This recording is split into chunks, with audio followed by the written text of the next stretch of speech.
नमस्कार, हिमाचल खबरनामा में आपका स्वागत है। मैं हूं कैलाश वर्मा। सबसे पहले नजर डालते हैं कुछ खास सुर्खियों पर।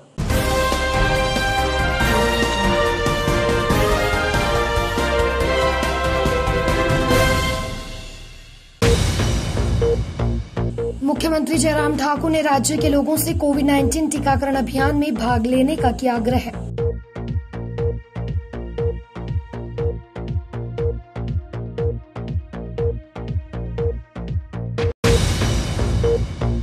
टैग रिपोर्ट पर सियासी घमासान, युवा कांग्रेस ने जयराम सरकार के खिलाफ किया प्रदर्शन।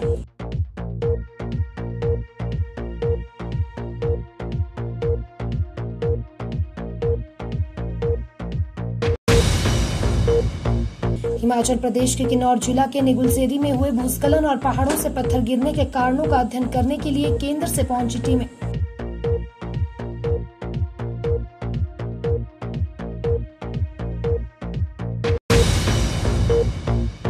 आकृति शर्मा ने एसपी हमीरपुर, डॉक्टर खुशहाल शर्मा ने एसपी कांगड़ा और डॉक्टर मोनिका ने एसपी शिमला का संभाला कार्यभार।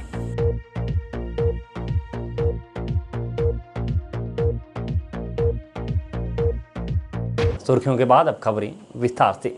मुख्यमंत्री जयराम ठाकुर ने राज्य के लोगों से कोविड-19 टीकाकरण अभियान में भाग लेने का आग्रह किया है ताकि इस महामारी की संभावित तीसरी लहर को रोका जा सके। उन्होंने कहा कि प्रदेश सरकार ने बड़े पैमाने पर टीकाकरण अभियान शुरू किया है और हिमाचल प्रदेश इस अभियान में देश में अग्रणी राज्य है। मुख्यमंत्री ने विश्राम गृह कांगड़ा में जन समस्याएं भी सुनी। उन्होंने कहा कि प्रदेश सरकार कोरोना महामारी की स्थिति से निपटने के लिए पूरी तरह से तैयार है और इस महामारी की संभावित तीसरी लहर से निपटने के लिए सभी आवश्यक प्रबंध पूरे कर लिए गए हैं। उन्होंने कहा कि डॉक्टर राजेंद्र प्रसाद राजकीय चिकित्सा महाविद्यालय टांडा और प्रदेश के अन्य सभी प्रमुख स्वास्थ्य संस्थानों में स्वास्थ्य सेवाओं को सुदृढ़ करने के लिए सभी प्रभावी कदम उठाए जा रहे हैं। भाजपा प्रदेश उपाध्यक्ष एवं जन आशीर्वाद यात्रा के प्रभारी संजीव कटवाल ने सोलन विश्राम गृह में केंद्रीय सूचना एवं प्रसारण मंत्री अनुराग ठाकुर के स्वागत की तैयारियों की समीक्षा बैठक में भाग लिया।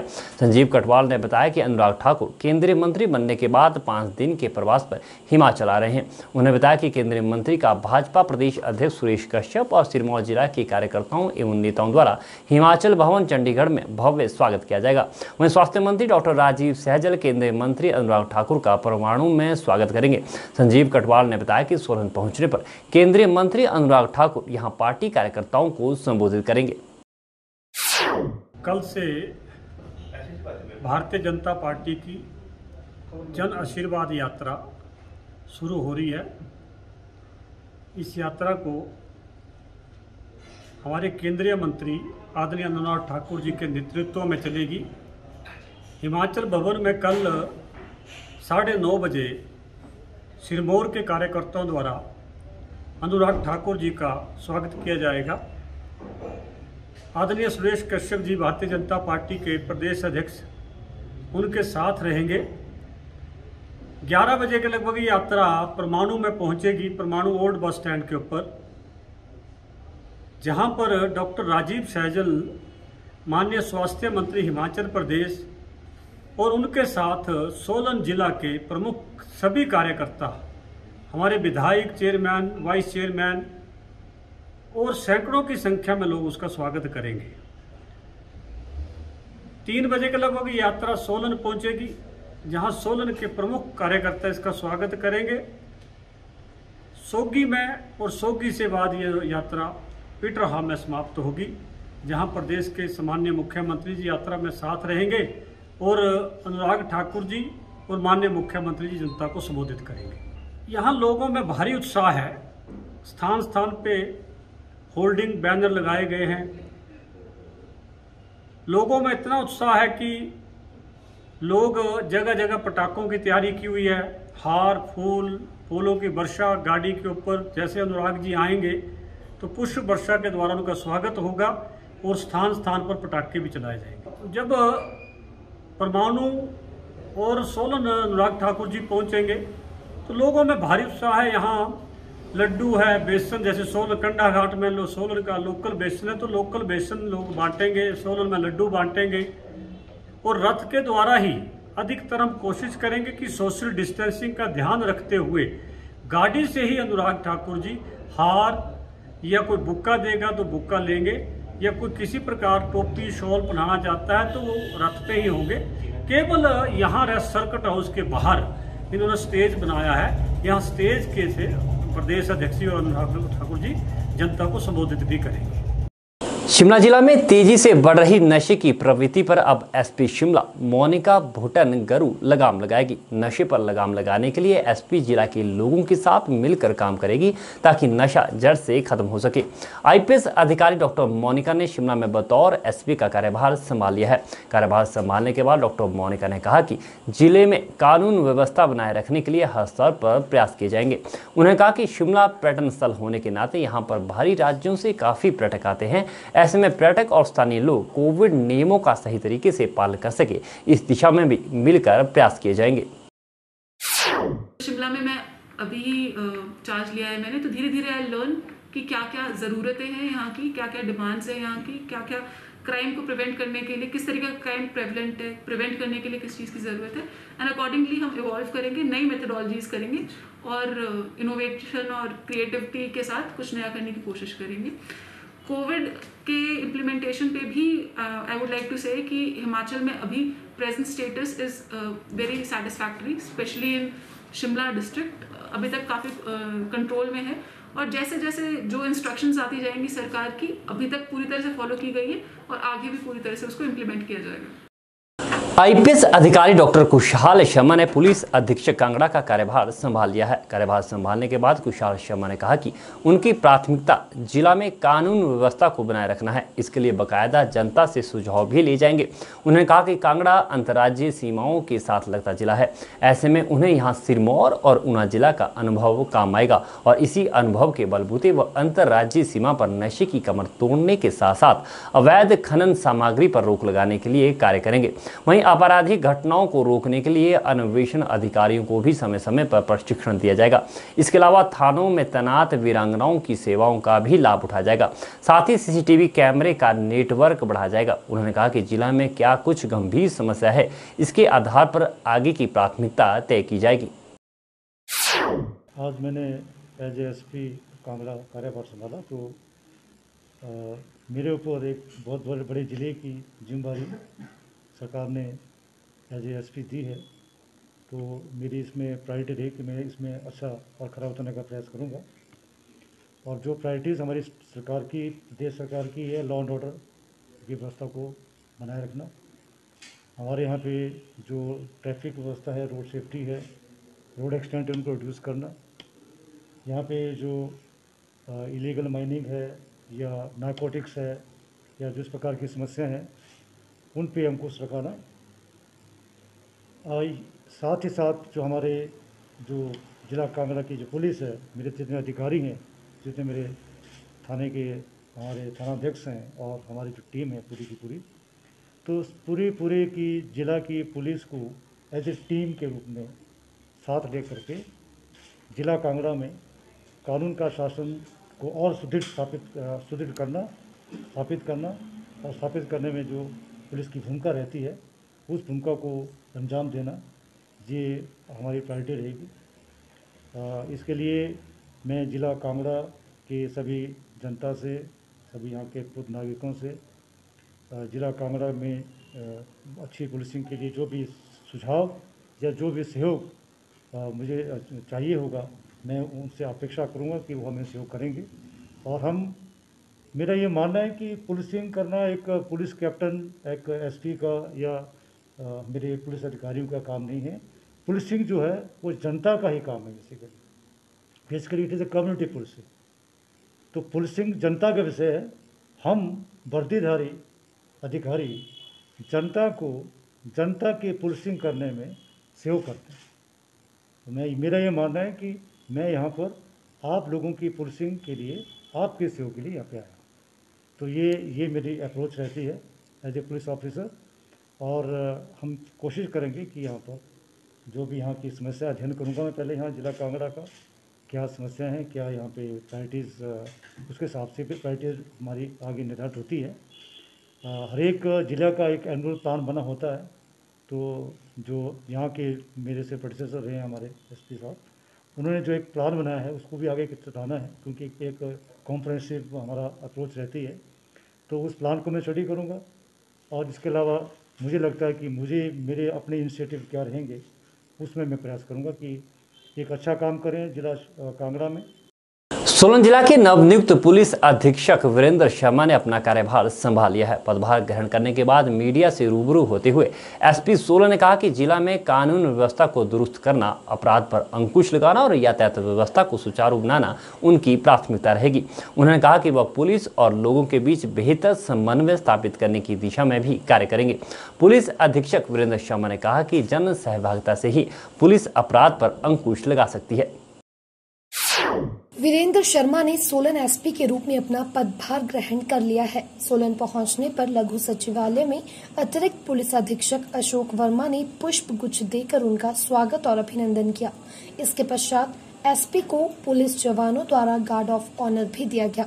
इस मौके पर डीएसपी रमेश शर्मा, मुख्यालय डीएसपी योगेश दत्त जोशी, सहायक जिला न्यायवादी मनोज चौहान सहित अन्य अधिकारी भी मौजूद रहे।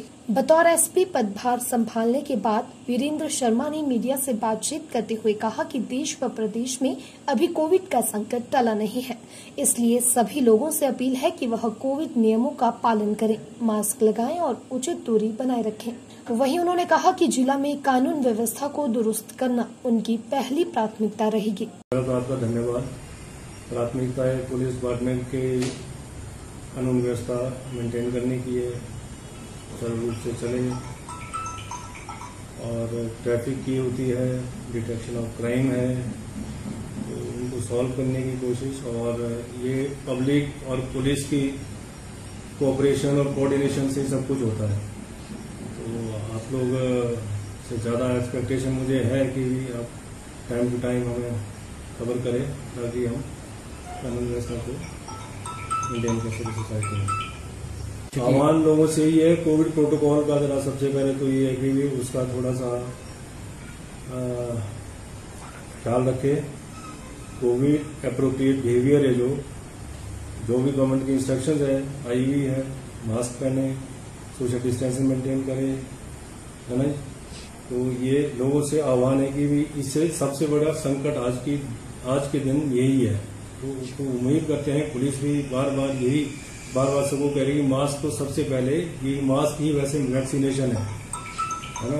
मास्क पहने और अपना सोशल डिस्टेंसिंग मेंटेन करें। आकृति शर्मा ने एसपी हमीरपुर का कार्यभार संभाल लिया है। आकृति शर्मा 2016 बैच की आईपीएस अधिकारी है।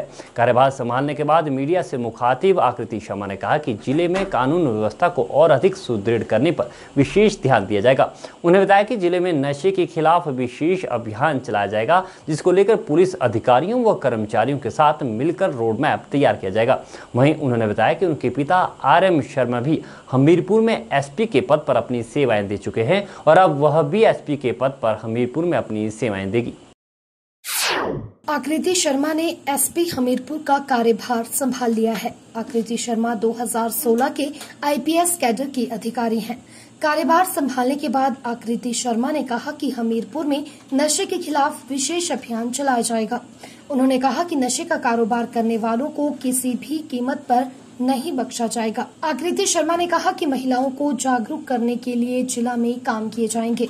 प्रयास रहेगा कि जिला में महिलाओं को उनके अधिकारों के बारे में जागरूक किया जाए। वहीं एसपी आकृति शर्मा ने बताया कि उनके पिता RM शर्मा भी हमीरपुर में एसपी के पद पर अपनी सेवाएं दे चुके हैं। इस जो मेरा ये मुझे नया असाइनमेंट मिला है, इसमें दो मुख्य प्रायोरिटीज जो मैंने अपने लिए सोची और जो कि हमें पुलिस मुख्यालय द्वारा भी समय समय पर जो हमें डायरेक्शन मिलती है, उसके अनुसार सबसे ऊपर जो है वो है नशा। और नशा एक ऐसी चीज है जो आजकल मुझे ऐसा लगता है हर घर में धीरे धीरे अपने पांव पसार रहा है। हमारे हमीरपुर में बहुत एजुकेशनल इंस्टीट्यूट्स हैं, यहाँ पर बच्चे बाहर से भी पढ़ते हैं। ठीक है, आजकल कोरोना काल चल रहा है तो बच्चे ऑनलाइन स्टडी कर रहे हैं, बट अनफॉर्चुनेटली नशा फिर भी बढ़ ही रहा है। कोरोना काल में भी नशा जो है आप देखते होंगे, जब इवन ये सब चल रहा था, लॉकडाउन चल रहा था, तब भी नशे का कारोबार चल रहा था। तो जिस समय मुझे याद है कि जब मैं पहले भी यहाँ पर SHO रही तो यहाँ पर बहुत अच्छी टीम्स थी और अब मैं दोबारा से उन सब टीम्स को गठित करूंगी और हम पूरा प्रयास करेंगे कि हम सबसे पहले जो हमारे बच्चे हैं, जो स्कूलों में बच्चे पढ़ रहे हैं, उनको जागरूक करें। अगर स्कूल्स नहीं लग रहे हैं तो हम ऑनलाइन तरीके से उनको जागरूक करें कि किस तरीके से जो नशा है वो किस तरीके से इफेक्ट करता है। और सिमिलरली जो नशे के बड़े स्मगलर्स हैं जो बाहर से नशे का सामान मंगाते हैं और यहाँ पर हमारी जनरेशन को खराब कर रहे हैं, तो मेरा पूरा फोकस रहेगा कि हम नशा तस्करों के ऊपर अपनी नकेल कसें। अब गर्व की बात भी है से similarly at the same time बहुत इमोशनल मोमेंट है। मैं जब यहाँ पर बैठी, मैं इस कुर्सी पर बैठी, तो मैंने सबसे पहले बोर्ड पर देखा कि 1999 में 3 महीने के लिए मेरे पिताजी यहाँ पर एसपी थे और उसके बाद 2000 से 2002 तक वो यहाँ पर एसपी रहे। और मैंने आज जो वर्दी पहनी है इसकी देन मेरे पिताजी हैं। उन्होंने मुझे बहुत प्रेरित किया है और उनके अच्छे काम को देखकर ही मैंने जिंदगी में आईपीएस बनने का सपना देखा था। और मैं प्रभु की बहुत शुक्रगुजार हूँ और अपने बड़ों के आशीर्वाद से, आप सबकी बेस्ट विशेस से, कि आज मैं उसी कुर्सी पर बैठी हूँ जहाँ मेरे पिताजी बैठे थे। और मैं आशा करती हूँ कि जिस तरीके से मेरे पिताजी ने इस कुर्सी के साथ न्याय किया, मैं भी उसी तरीके से प्रयास करूंगी और इस कुर्सी के साथ न्याय करूंगी। All Himachal Pradesh taxi operator और ड्राइवर एसोसिएशन ने शिमला स्थित प्रदेश सचिवालय के बाहर अपनी मांगों को लेकर धरना प्रदर्शन किया। टैक्सी ऑपरेटरों का कहना है कि पिछले 2 वर्षों से कोरोना के चलते उनका कारोबार बुरी तरह प्रभावित हुआ है। आर्थिक तंगी से परिवार का गुजर बसर करना मुश्किल हो गया है। ऐसे में टैक्सी ऑपरेटरों ने प्रदेश सरकार से पिछले 2 साल का passenger tax, token tax, passing के साथ लगने वाले ग्रीन टैक्स, 2 साल की ईएमआई ना देने की वजह से अतिरिक्त लगे ब्याज को माफ करने, बढ़ाई गई चालानों की जुर्माना राशि को रद्द करने और टैक्सी ऑपरेटरों और ड्राइवरों को 5 लाख रुपए तक का सस्ता ऋण उपलब्ध करवाने की मांग की है। कोरोना काल में हमारी गाड़ियों के जो पहिए थे बिल्कुल खड़े रहे। उस समय हमारा जो टोकन टैक्स और पैसेंजर टैक्स है, जैसे उत्तरांचल की तरह हम डिमांड कर रहे थे हिमाचल प्रदेश सरकार से कि 2 साल का टोकन टैक्स और पैसेंजर टैक्स, और जो 2 साल में हमारे परमिट की जो अवधि 2 साल हमारी गाड़ियां खड़ी रही उसे यथावत स्थिति में रखा जाए। और उससे सबसे बड़ी हमारी एक समस्या है जिसमें हमें जो ईएमआई थी हमारी, उसमें मोरेंडम देकर हमें जो उसको स्थगित किया गया था, लेकिन बैंकों के द्वारा उसके ऊपर अतिरिक्त ब्याज लगा दिया गया। वो अतिरिक्त ब्याज इतना बढ़ गया है कि हमारा ऑपरेटर आज इतनी बुरी तरह से परेशान है कि बैंक वाले उसे सुबह शाम प्रताड़ित कर रहे हैं। उस बैंक के जो हमारी ईएमआई के ऊपर अतिरिक्त ब्याज के ऊपर ब्याज लगा है उसको हम देने में बिल्कुल भी असमर्थ हैं। तो हमारी सरकार से ये मांग है कि सरकार, हम ईएमआई देना चाहते हैं, हम ईएमआई देने के लिए मना नहीं कर रहे हैं, लेकिन उसके ऊपर जो ब्याज लगा है उसे माफ़ किया जाए। हर इंसान, हर टैक्सी ऑपरेटर हमारा विद परिवार इस समय जहर खाने की नौबत बड़ी स्थिति में पहुंच चुका है। बैंकों वाले दिन पे दिन हमें हरासमेंट कर रहे हैं। सरकार हमारे से बार बार मोमेंटम मांगती है और हमने आज तक, हमारे कई भाइयों ने हर डिस्ट्रिक्ट हेडक्वार्टर, हर एसडीएम ऑफिस, कहाँ मोमेंटम नहीं दिए। क्या सरकार को हमारा मोमेंटम नहीं दिखता? क्या हिमाचल सरकार को एक छोटी सी कॉल दिखती है कि हमें झंडा नहीं फहराने दिया जाएगा? अब हिमाचल में 15 अगस्त को झंडा फहराया गया, कहाँ कोई हादसा हुआ? कोई नहीं हुआ। मगर इन्होंने अपने लिए एक गाड़ियां खरीदनी थी बुलेट प्रूफ, उसका एक षड्यंत्र रचा, जिस षड्यंत्र में हम लोग पिस रहे हैं। सारे टैक्सी ऑपरेटर 500 का परमिट 25,000। और यारों क्या बात करते हैं, हमने वोटें दी हैं आपको। 500 का परमिट 25,000 का करना था तो 2 साल कोरोना के बाद करते ना, जब सभी की लाइफलाइन ऑन रोड हो जाती। हमारी तो लाइफलाइन टूट चुकी है। हमारे पास तो इस समय ऐसे टैक्सी ऑपरेटर होंगे जिनके पास 50 रुपए जहर खाने के लिए भी नहीं होंगे। ऐसी जेबें वाले बंदे हमारे साथ होंगे। लोगों से पैसे मांग के शिमला पहुंचे हैं सरकार को अपना कर्तव्य बताने के लिए। हिमाचल प्रदेश में स्वर्ण आयोग के गठन की मांग लगातार जोर पकड़ रही है। सिरमौर जिला में भी स्वर्ण समाज से जुड़े लोग आयोग के गठन की मांग को लेकर जगह जगह बैठक कर रहे हैं। इसी तरह रेणुका जी विधानसभा क्षेत्र की लाना चेता में स्वर्ण संगठन की एक बैठक आयोजित हुई। स्वर्ण संगठन कार्यकारिणी के अध्यक्ष अशोक ठाकुर ने बताया कि बैठक में रणनीति तैयार की गई है कि कैसे स्वर्ण समाज से जुड़े लोगों को एकत्रित कर स्वर्ण आयोग गठन के लिए आगे लाया जाए। उन्होंने कहा कि यह कोई व्यक्ति विशेष की लड़ाई नहीं है, इसलिए अब समाज से जुड़े सभी लोगों को आयोग के गठन के लिए एक मंच पर लाने की कोशिश की जा रही है। ये किसी व्यक्तिगत की लड़ाई नहीं है, ये एक स्वर्ण समाज की हित की लड़ाई है। हम अपने हित के लिए लड़ रहे हैं, क्योंकि आने वाला भविष्य, आने वाला समय पता नहीं किस प्रकार रहेगा। तो इसीलिए अभी हम जागरूक होना चाहते हैं। और मेरा स्वर्ण समाज के सभी लोगों से, जितने भी हमारे दूर दराज के लोग हैं, जैसे कि मैं कहना चाहूँगा भुटली मांडल पंचायत हो गई, आपकी सैर तंडीवला, टोंडा अगवाई या उसके साथ लगती जितने भी स्वर्ण समाज के लोग हैं वो यहाँ एकत्रित हुए। और आप लोगों को मैं बताना चाहता हूँ कि 24 तारीख को हमने जो है इस प्रांगण में रोमित ठाकुर जी का प्रोग्राम रखा है। और मेरा आप सभी लोगों से मेरा हाथ जोड़कर विनम्र निवेदन है कि आप भारी से भारी मात्रा में यहाँ आकर रोमित ठाकुर जी का स्वागत करें और उनकी बातों को सुने, उनकी बातों को समझें और वो आपको सुचारू रूप से बताएंगे कि ये स्वर्ण समाज का गठन क्या है, इसकी व्याख्या किस तरह से, ये क्या एक आयोग किस तरह से इसकी शुरुआत की गई, किस तरह से इसका जो है इसको शुरू किया गया है। हिमाचल प्रदेश के किन्नौर जिला के निगुलसरी में हुए भूस्खलन और पहाड़ों से पत्थर गिरने के कारणों का अध्ययन करने के लिए केंद्र सरकार की कई टीमें यहां पहुंची है। जियोलॉजी सर्वे ऑफ इंडिया के भूवैज्ञानिक भूस्खलन का अध्ययन कर रहे हैं। गौरतलब है कि निगुलसरी के पास पहाड़ टूटने के हादसे के 7वें दिन मंगलवार को 3 और लोगों के शव निकाले गए थे। सभी शवों को निकाल लिया गया है। इस हादसे में मृतकों की संख्या 28 पहुँच गई है। हिमाचल प्रदेश के पहाड़ी क्षेत्रों में लगातार भूस्खलन और चट्टानों के गिरने से हो रहे हादसों को देखते हुए केंद्र सरकार की विभिन्न एजेंसियों ने अध्ययन करना शुरू कर दिया है। किन्नौर जिला के निगुलसेरी नामक स्थान में 11 अगस्त के हादसे के बाद वैज्ञानिक मौके पर पहुंचकर चट्टानों का अध्ययन कर रहे हैं ताकि भविष्य में हादसों को रोका जा सके। दुर्घटना स्थल पर मुख्य अभियंता, ministry of road transport and highway, DRDO के वैज्ञानिक, RO ministry, chief engineer, national highway authority ने निगुलसेरी पहुंचकर हादसा स्थल का बारीकी से अध्ययन किया। उन्होंने चट्टानों का निरीक्षण व अध्ययन कर डाटा एकत्रित किया है और जल्द ही रिपोर्ट तैयार कर दुर्घटनाओं को रोकने एवं कम करने के निर्देशित कार्यों को अंजाम दिया जाएगा। अधिशासी अभियंता नेशनल हाईवे KL सुमन ने बताया कि मुख्य अभियंता, ministry of road transport and highway, DRDO के वैज्ञानिक, RO ministry, ministry of mind, chief engineer, national highway सभी ने दुर्घटना स्थल का निरीक्षण किया। उन्होंने बताया कि इस दौरे का मुख्य उद्देश्य पहाड़ों पर चट्टानों के गिरने के कारणों का पता लगाना था। भविष्य में ऐसी दुर्घटनाओं को रोकने और कम करने के लिए क्या उपाय हो सकते हैं, इसके लिए कौन सी तकनीक अपनाई जा सकती है, इस बारे में उन्होंने डिटेल इंस्पेक्शन किया। इसके बाद वे वैज्ञानिक तकनीकों के आधार पर अध्ययन करेंगे और उसकी रिपोर्ट सौंपेंगे। वहीं उन्होंने बताया कि टीम ने अन्य संभावित खतरे वाले स्थानों का भी निरीक्षण किया है। Chief engineer, ministry of road transport and highway, new Delhi, DRDO के रिप्रेजेंटेटिव साइंटिस्ट,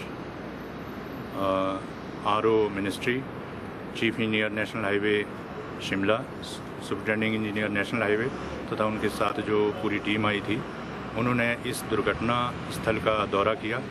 उनके विजिट का मुख्य उद्देश्य ये जो भारी भूस्खलन हुआ है उसके कारणों का पता लगाना था और साथ ही साथ ऐसी दुर्घटनाएं फ्यूचर में ना हों और यदि हों उससे कम नुकसान कैसे हो, इसके बारे में वो एक साइंटिफिक स्टडी करके एक रिपोर्ट तैयार करके हमें सबमिट करेंगे। इस स्थान के साथ साथ ही नेशनल हाईवे के अलॉन्ग और भी जो इस तरह के संवेदनशील प्लेसेस हैं, जैसे रामपुर में खोपड़ी मंदिर है, स्कूल के पास है, सफेद ढांक है, शाडा खड्ड है, ब्रोनी खड्ड है, इस तरह इन स्थानों पर जो बार बार पत्थर गिरते रहते हैं, इन स्थानों की भी उन्होंने गहन अध्ययन किया है, जिस पर वो अपनी रिपोर्ट सबमिट करेंगे। कांग्रेस के वरिष्ठ नेता एवं पूर्व विधायक बम्पर ठाकुर ने बिलासपुर जिला के बड़े बड़े प्रोजेक्टों में स्थानीय लोगों को रोजगार उपलब्ध करवाने की मांग को लेकर सैकड़ों कार्यकर्ताओं के साथ मिलकर सरकार व प्रशासन के खिलाफ मोर्चा खोल दिया है। बिलासपुर के चेतर चौक से लेकर उपायुक्त कार्यालय तक रोष रैली निकाली, जिसमें कांग्रेस कार्यकर्ताओं ने प्रदेश सरकार व जिला प्रशासन के खिलाफ खूब नारेबाजी की। पूर्व विधायक बम्पर ठाकुर ने चेतावनी दी है कि जब तक मांगों को लेकर सरकार और प्रशासन द्वारा कोई ठोस कदम नहीं उठाया जाता, तब तक प्रदर्शन जारी रहेगा और अगला धरना उपायुक्त के घर के बाहर होगा।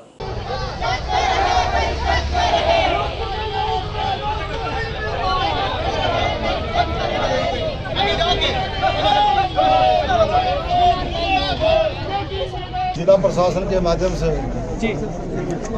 मुख्यमंत्री जी को भी ज्ञापन भेजा और DC साहब को भी हमने निवेदन किया कि बिलासपुर के अंदर 4 बड़े प्रोजेक्ट काम कर रहे हैं, एम्स, रेलवे, 4 लेन और हाइड्रोजन कॉलेज। और ये पहली बार हुआ है कि बिलासपुर के इन प्रोजेक्टों में एक भी व्यक्ति को कारोबार नहीं मिल रहा है। किसी को कोई रोजगार नहीं है। और जब रोजगार नहीं है तो हमने डीसी साहब को ज्ञापन दिया, 31 तारीख तक का हमने समय दिया था, 31/7 का। डीसी साहब ने कहा कि आप 5-6 दिन हमें और दीजिए। फिर हमने 7 तक का समय दिया और 7 अगस्त तक जब ये नहीं जागे तो फिर हमने 18 तारीख का आंदोलन का समय रखा। और आज हमने ये आंदोलन यहाँ पे किया है कि जगत प्रकाश नड्डा जी बताएं कि ये उनका जिला है, ये उनका चुनाव क्षेत्र है। इस चुनाव क्षेत्र के अंदर इन चारों प्रोजेक्टों में, रेलवे में, 4 लेन में, एम्स में, हाइड्रो इंजीनियरिंग कॉलेज में कोई रोजगार नहीं है। इसकी वजह क्या है? और जब तक रोजगार नहीं देंगे, हिमाचल प्रदेश के अंदर जो वीरभद्र जी एक नियम बना के गए हैं कि जो भी फैक्ट्री लगे उसमें 70% रोजगार हिमाचल प्रदेश के लोगों को देना पड़ता है। ये क्या कारण है कि आज जो है वो नड्डा के राज में ये जो हमारा रोजगार था छिन गया और उनके जिला के अंदर छिन गया। ये हमारी हड़ताल है और जब तक बिलासपुर के लोगों को रोजगार नहीं मिलेगा तब तक हम अपना धरना कंटिन्यू करेंगे। इसके बाद हमारा अगला स्टेप होगा, हम डीसी की कोठी के बाहर करेंगे आंदोलन, क्योंकि डीसी का काम है कानून को इम्प्लीमेंट करना। सोलन के वाकनाघाट स्थित भारा विश्वविद्यालय छात्रों को बेहतर और गुणात्मक शिक्षा प्रदान करने में अहम भूमिका निभा रहा है।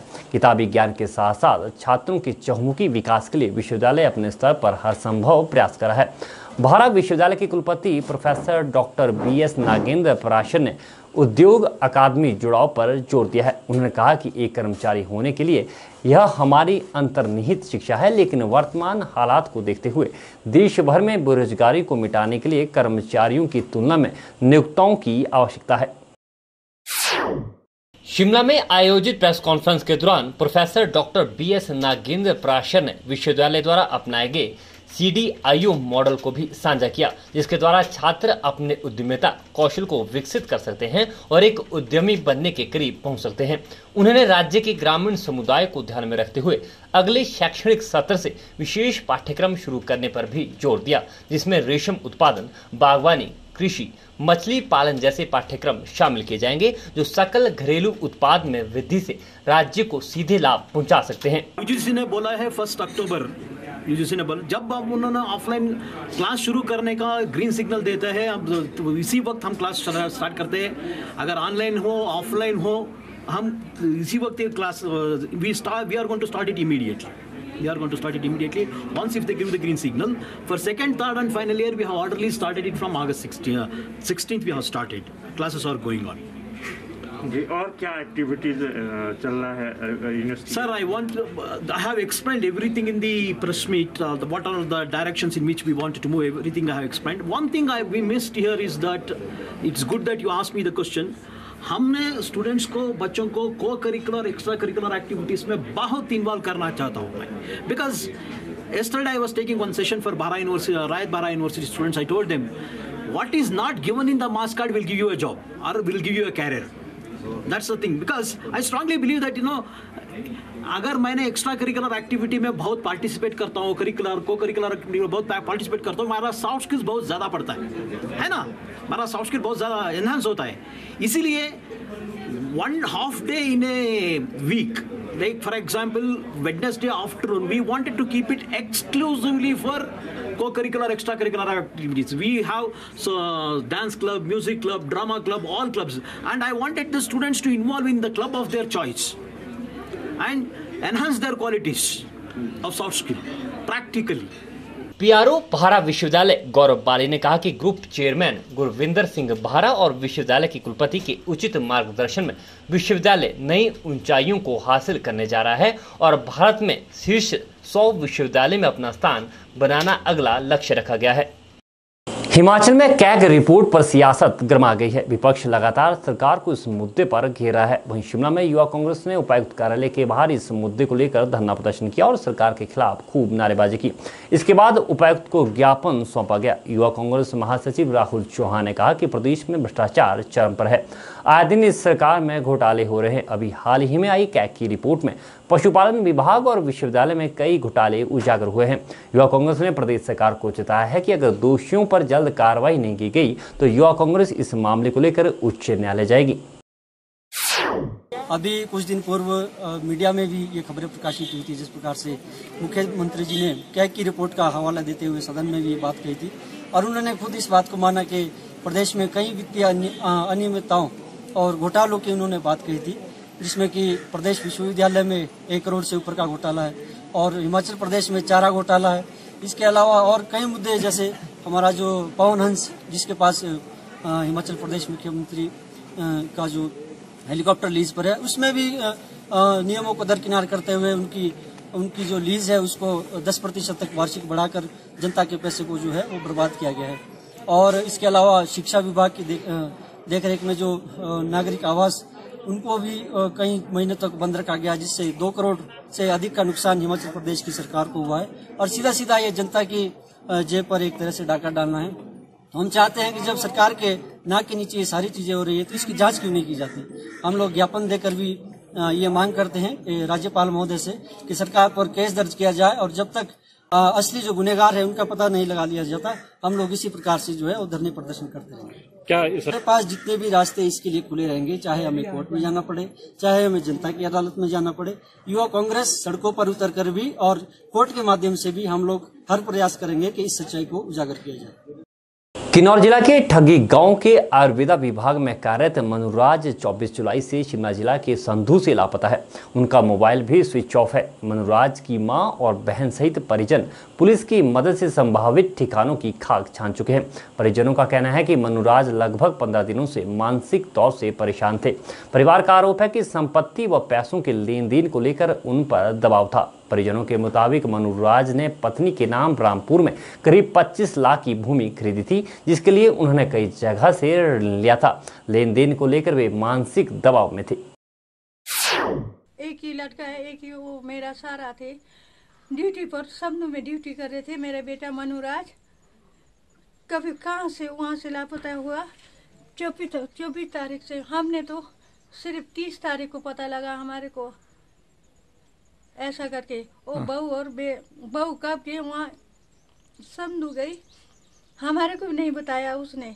मैं समझू गई करके आगे पीछे बिल्कुल ही नहीं जाती थी। मेरा लड़का बहुत बीमार था, कभी नहीं जाते। उस दिन उसका बाप और बेटी वहाँ क्यों गई, हॉस्पिटल में क्यों गए, इसी के ऊपर शक है। मेरा बेटा बहुत प्रेशर में था, 15-16 दिन बहुत टेंशन में था। मेरे बेटे पैसे के लेके, जगह लेके बहुत टेंशन में था। जगह भी लेके अपना नाम करा दिया उसने।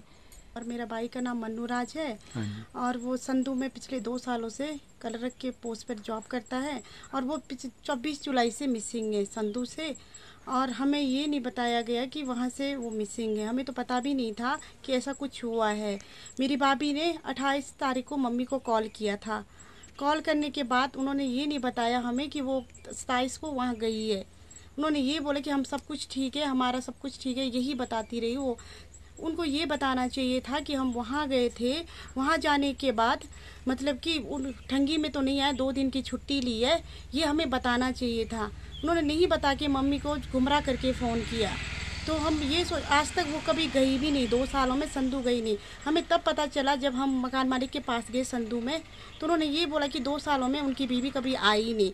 सिर्फ हमें ये पता चला कि वो वापस तक ही आई थी, वहाँ से वापस गई वो।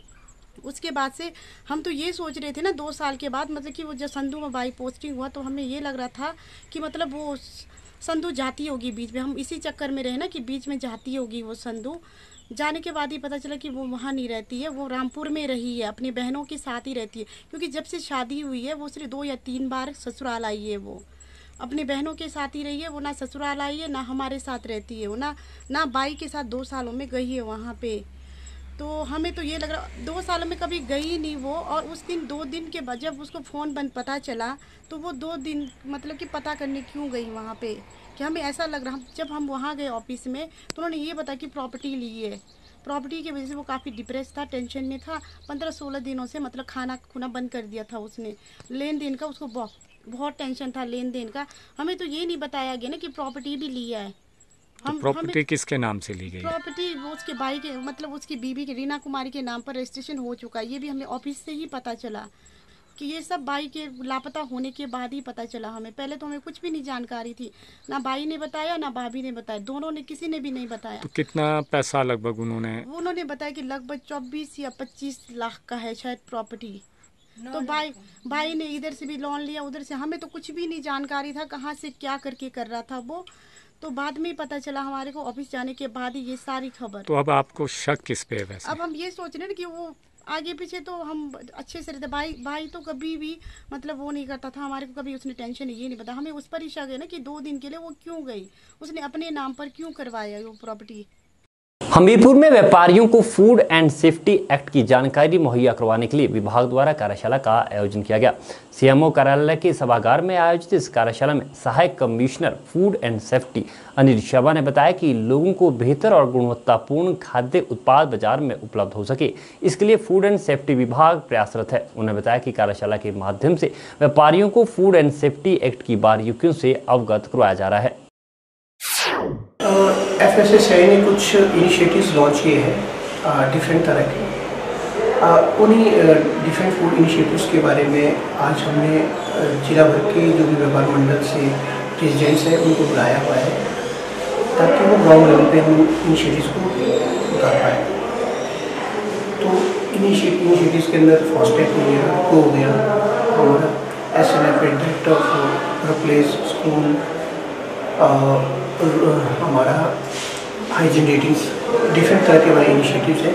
इसी पर हम आज चर्चा कर रहे हैं ताकि हम फिर उसमें रणनीति बना के उनको प्रॉपर तरीके से इम्प्लीमेंट कर पाए। इसमें फ़ायदा तो हो ही रहा है, हर आदमी ट्रेन हो रहा है, वो हाइजीन के रिगार्डिंग वो जान रहा है, एक्चुअल में फूड सेफ्टी है क्या उसे वो समझ रहा है, क्योंकि जस्ट एक सैम्पलिंग और उससे हम फूड सेफ्टी के जो हमारे गोल है उसे अचीव नहीं कर सकते हैं। तो इसके रिगार्डिंग ये इनिशिएटिव्स हमें काफ़ी हेल्पफुल हो रहे हैं ताकि लोगों तक फूड सेफ्टी के बारे में अवेयरनेस पहुँचाए। फर्स्ट ऑफ लार्ज इंट्रोडक्टरी था हमारा। इसके बाद जैसे कि सबने रिक्वेस्ट किया कि जो इनके अपने लेवल पे जो ये अपनी मीटिंग्स बुलाते हैं दूसरे व्यापार में, वहाँ पे ये कहते हैं हम आपको बुलाएंगे, तो वहाँ पे भी हम चाहेंगे कि हम हर व्यापारी से इस पर बात कर सकें और उनकी जान सकें और किस तरह से इम्प्लीमेंट करना है उसके बारे में कह सकें। शिमला नगर निगम द्वारा शहर के कई विकासात्मक कार्य करवाए जा रहे हैं ताकि लोगों को किसी प्रकार की असुविधा का सामना न करना पड़े। स्मार्ट सिटी प्रोजेक्ट के तहत निगम द्वारा शहर की तंग सड़कों को चौड़ा किया जा रहा है। अधिकतर वार्डों को एम्बुलेंस रोड से जोड़ा जा रहा है, लेकिन कुछ एक वार्ड में एम्बुलेंस रोड निकालने में निजी भवन मालिक रोड़ा डाल रहे हैं। शिमला नगर निगम के अंतर्गत आने वाले संजौली वार्ड में भी कुछ इस तरह का मामला सामने आया है। यहाँ वार्ड में एम्बुलेंस रोड निकालने का कार्य जारी है। ढली टनल से हाउसिंग बोर्ड कॉलोनी तक लोगों की सुविधा के लिए नगर निगम द्वारा एम्बुलेंस रोड निकाला जा रहा है, जिसके तहत डेंगू बावड़ी तक रोड तैयार कर लिया गया है, लेकिन आगे का कार्य रोक दिया गया है। दरअसल यहाँ एक भवन मालिक के जमीनी विवाद के चलते इस कार्य को बीच में ही रोकना पड़ा है। स्थानीय लोगों का आरोप है कि एक भवन मालिक द्वारा जमीन से सड़क निकालने पर आपत्ति जताई जा रही है, जबकि कागजों में इस प्लॉट से रोड की स्वीकृति मिल चुकी है। लोगों का कहना है कि एम्बुलेंस रोड न होने से बच्चों, महिलाओं और बुजुर्गों को भारी परेशानी झेलनी पड़ती है। लोगों का कहना है कि यहाँ आपात स्थिति में बुजुर्गों या मरीज को स्ट्रेचर पर उठाकर सड़क तक पहुँचाना पड़ता है, जिस कारण उन्हें काफी दिक्कतें होती हैं। मेरा नाम सुभाष चंद्र बेज है और मेरी 70 साल की उम्र है और ये कम से कम 70 साल से पहले का रोड है। पैदल आते जाते थे, हम लोग छोटे थे जब दूसरी तीसरी में पढ़ते थे, तो ये रोड बहुत पुराना है। तो अभी एम्बुलेंस रोड बन रहा है और लोगों को फ़ायदा होगा। बीमार है, कल को कोई मर जाए तो आने जाने में हर आदमी को सहूलियत होगी। कोई बच्चा बीमार है, कुछ हैगा, तो ये रोड बनना चाहिए। और रोड हम तो कहते हैं जितनी जल्दी रोड बन जाए ताकि लोगों को आने जाने में सहूलियत हो। मेरा नाम उमा उपल है जी। मैं तो बोलती रोड आना चाहिए, बुजुर्गों के लिए बहुत मुश्किल है। कल को हम भी बुजुर्ग हो रहे हैं जी, तो ये रोड जो है दिया जाए। अभी भी एक हार्डली केस है जी, रक्षा नाम की एक ओपी टीम में थी IGMC में, वो यहाँ पे बंदरों के कारण गिरी है। उनको ये आप लंबी पैड़ी देख सकते हैं, इतनी उनको ऊपर तक उस कुर्सी में ले जाया गया। किसी बुजुर्ग को स्ट्रेचर में ले जाना पड़ता है। यहाँ पे एम्बुलेंस, यहाँ पे कम से कम इतनी ज़्यादा आबादी है, इसमें बहुत ज़्यादा ज़रूरत है एम्बुलेंस रोड की। और ये सारा एम्बुलेंस रोड है और कुछ नहीं है ये। हाँ, सड़क थी जी, देखो मेटलिंग रोड निकल रहा है, रेलिंग लगी हुई है सरकारी, उसके बाद भी इस रोड को रोका जा रहा है। वहीं भवन मालिक अनीता कौल का कहना है कि वर्ष 1997 में उन्होंने यह प्लॉट खरीदा था और तब से उन्हें यहाँ निगम द्वारा परेशान किया जा रहा है। महिला का आरोप है कि इतने वर्ष बीत जाने जाने के बाद भी अभी तक नगर निगम द्वारा प्लॉट क्लियरेंस नहीं करवाई गई है और न ही डिमार्केशन करवाई गई है। उन्होंने कहा कि निगम द्वारा उनसे तकसीम मांगी गई है, लेकिन वे तब तक निगम को तकसीम नहीं देगी जब तक निगम द्वारा प्लॉट क्लियरेंस नहीं करवा दी जाती। वहीं उन्होंने निगम से सड़क की एवज में जमीन का मुआवजा देने की मांग की है। महिला का कहना है कि अगर निगम उन्हें इस जमीन का मुआवजा देती है तो ही वे निगम को यहाँ एम्बुलेंस रोड बनाने देगी। हालांकि महिला का कहना है कि मामला कोर्ट में भी विचाराधीन है। हमने 1997 में यहाँ पे एक प्लॉट खरीदा था जिसका खसरा नंबर 1582 खाता कथौनी 437/542 है। इस प्लॉट पे सर हम शुरू से ही हरासमेंट झेल रहे हैं। जब से हमने खरीदा है, शुरू से ही जब हम 2006 में यहाँ शिफ्ट हुए तो हमने रेवेन्यू कमेटी और जिसे हमने प्लॉट खरीदा है, इनके चक्कर हमने 7 साल लगाए, मैंने खुद। तो इन्होंने हमें इतने साल अंधेरे में रखा, हमें प्लॉट क्लियर नहीं करवाया। 3-4 बारी हमने डिमार्केशन के लिए अप्लाई किया, उसके बावजूद भी इन्होंने कुछ भी नहीं कराया, ठीक है ना। और उसके बाद हरासमेंट मतलब होती रही। बीच बीच में MC के लोग आते हैं, मलबा डाल के चले जाते हैं। जब हम यहाँ नहीं थे पीछे भी, तो यहाँ पे इन्होंने मलबा डाला, मैंने इसकी एप्लीकेशन दी, कोई सुनवाई नहीं हुई। डिमार्केशन के लिए 3-4 बारी अप्लाई किया, उन्होंने कोई वो नहीं की। अभी भी हमने डिमार्केशन के लिए दिया है, तो इन्होंने हमसे पहले तकसीम मांगी है। तकसीम हम तब तक नहीं देंगे जब तक प्लॉट क्लियर नहीं हो जाता। इन्होंने हमें ये पूरा बेचा है, हमने पूरे पैसे दिए हैं प्लॉट के, ठीक है। ये काटे जहाँ भी काटे, पर इतना है कि या तो हमें इसका पैसा वापस दिया जाए या हमारी ज़मीन पूरी की जाए, उसके बाद MC अपना काम करे। वहीं नगर निगम के अतिरिक्त आयुक्त अजीत भारद्वाज ने कहा कि इस एम्बुलेंस रोड के लिए स्थानीय लोग काफी लंबे समय से निगम से मांग कर रहे हैं। वहीं लोगों की सहूलियत को देखते हुए इस रोड का कार्य शुरू किया गया था, लेकिन एक भवन मालिक की आपत्ति के बाद इस कार्य को बीच में ही रोकना पड़ा। दरअसल भवन मालिक का कहना है कि जहां से निगम इस रोड को निकालना चाहती है वो उनकी जमीन है। अतिरिक्त आयुक्त ने कहा कि वे इस मामले में दोनों पक्षों से बात कर इस मामले को सुलझाएंगे ताकि एम्बुलेंस रोड का कार्य जल्द शुरू हो सके। एक एम्बुलेंस रोड बनाने की बहुत एक चिर लंबित मांग थी लोगों की, और उसको पूरा करने के लिए हम कार्य कर रहे थे। वहाँ थोड़ा एक जगह विघ्न आया है, किसी स्थानीय निवासी ने वहाँ पर उस सड़क को रोका है। शुरू में तो सड़क का काम अगर आप देखेंगे तो काफ़ी हो गया है, मेटलिंग टारिंग भी हो गई है, कुछ सीमेंटेड पोर्शन भी है, और आगे हमारा कोई 82 स्क्वायर मीटर एरिया है जिस पे वो रोड बनना है। और क्योंकि थोड़ा सा किसी ने बोला कि उसकी ज़मीन आ रही है, परंतु हमने उसको असर्टेन कर लिया है, ज़मीन सरेआम रास्ता है और उस पर काम चला हुआ है, आज भी काम चला है। हालांकि बीच में विघ्न आता रहता है, परंतु 4-5 दिन में वो काम वहाँ पर जहाँ थोड़ा सा विवाद वाली भूमि है वो 4-5 दिन में पूरा हो जाएगा। इसमें 3 लाख रुपए थे जो सैंक्शन किए थे, परंतु इसका एस्टिमेट बढ़ जाएगा।